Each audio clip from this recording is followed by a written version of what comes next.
Alors ici, je vous montre comment faire une succession d'addition et de soustraction avec des nombres relatifs. La première étape, ça va être de transformer toutes nos soustractions en addition, parce que les soustractions, en réalité, on ne sait pas les faire. Donc, dans ce calcul, j'ai le nombre moins 4 plus le nombre plus 5 moins le nombre moins 2 moins le nombre plus 3 plus le nombre plus 8 plus le nombre moins 10. On a donc un calcul qui est très long. Quand je dis qu'on va enlever les soustractions, ce sont bien les signes moins qui sont entre les parenthèses. Ici, en rose, on a un nombre qui est négatif, alors que ce moins qui est là, c'est une soustraction. Donc, on va enlever les soustractions, mais pour enlever une soustraction, on va changer le nombre qui est juste derrière. Ici, j'ai une soustraction, je vais changer le nombre qui est juste derrière. Les autres sont des additions. Donc, mon moins 4 reste moins 4. Mon plus 5 reste plus 5. Hop, ici j'ai une addition. Ma soustraction se transforme en addition et le nombre qui est derrière change de signe, donc moins 2 devient plus 2. Ensuite, j'ai une soustraction. Ma soustraction se transforme en addition et le nombre qui est derrière change de signe. Donc mon plus 3 devient moins 3. Ici, j'ai une addition qui reste une addition. Le nombre de derrière ne change pas. Et ici, j'ai une addition qui reste une addition et le nombre de derrière ne change pas.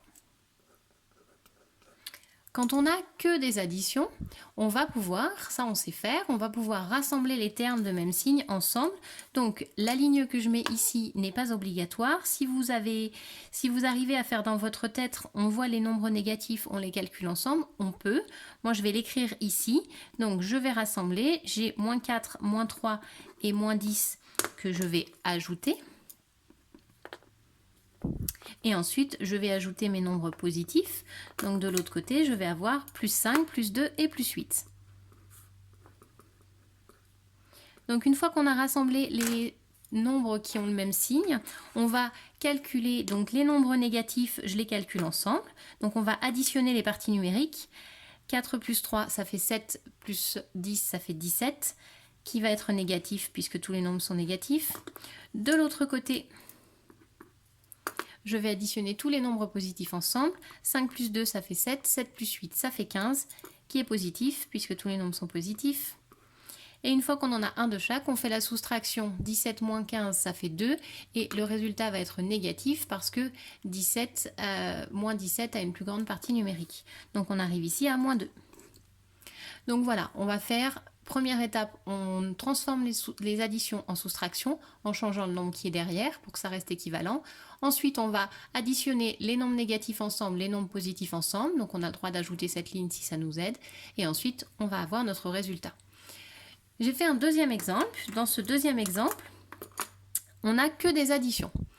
On n'a que des additions et au lieu de tout additionner, de mettre les nombres positifs ensemble et les nombres négatifs ensemble, ici je remarque que j'ai moins 14 et plus 14. Et moins 14 et plus 14, si je les calcule ensemble, ça fait 0. Donc plutôt que de compter moins 14 et moins 5 ensemble, je vais calculer moins 14 et plus 14 ensemble. Donc étant donné que ça fait 0, je vais les rayer. Donc ils n'ont pas complètement disparu, c'est juste que je les ai calculés en fait et que ça annule le résultat, ça fait 0. Donc maintenant, il me reste les nombres négatifs ensemble, il n'y a que lui, donc ça fait moins 5. Les nombres positifs ensemble, on a plus 10 et plus 3, ça fait plus 13, que l'on ajoute. Et moins 5 plus 13, ça fait plus 8. Donc la technique de rayer les nombres qui sont opposés, elle marche très bien, elle va bien nous aider dans les calculs. Par contre, on fait attention, on ne le fait que quand on a des additions. Je vous montre ici par exemple que ça ne marche pas. Le plus 7 et le moins 7, on ne va pas les enlever parce qu'ici on a une soustraction. La première étape reste toujours d'enlever ces soustractions pour les transformer en addition. Donc ici je vais enlever mes soustractions. J'en ai une ici, soustraction que je vais enlever en changeant ce moins 7. Donc, mon plus 7 qui est ici, il ne change pas. Mon moins 4 qui est ici, il ne change pas. Mon moins 7 qui est ici, il va changer de signe parce qu'on avait un moins 7 qui va devenir plus, on change de signe, plus 7. Et mon moins 3 qui est ici, il était derrière un signe plus, donc il ne change pas, il reste moins 3 tout va bien. On voit ici qu'on a plus 7, plus 7, ce qui fait qu'en fait ça ne s'annule pas du tout. Donc il faut faire très attention, c'est une erreur qu'on retrouve régulièrement. Quand on veut enlever des opposés, il faut s'assurer qu'on soit dans un calcul dans lequel il n'y a que des additions.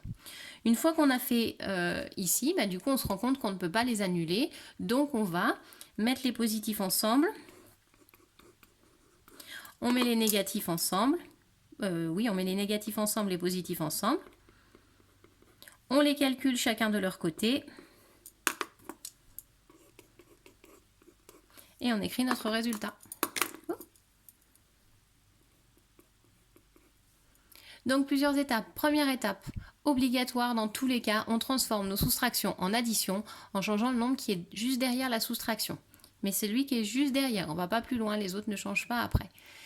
Deuxième étape, on enlève les opposés s'il y en a, donc parce qu'on est en addition.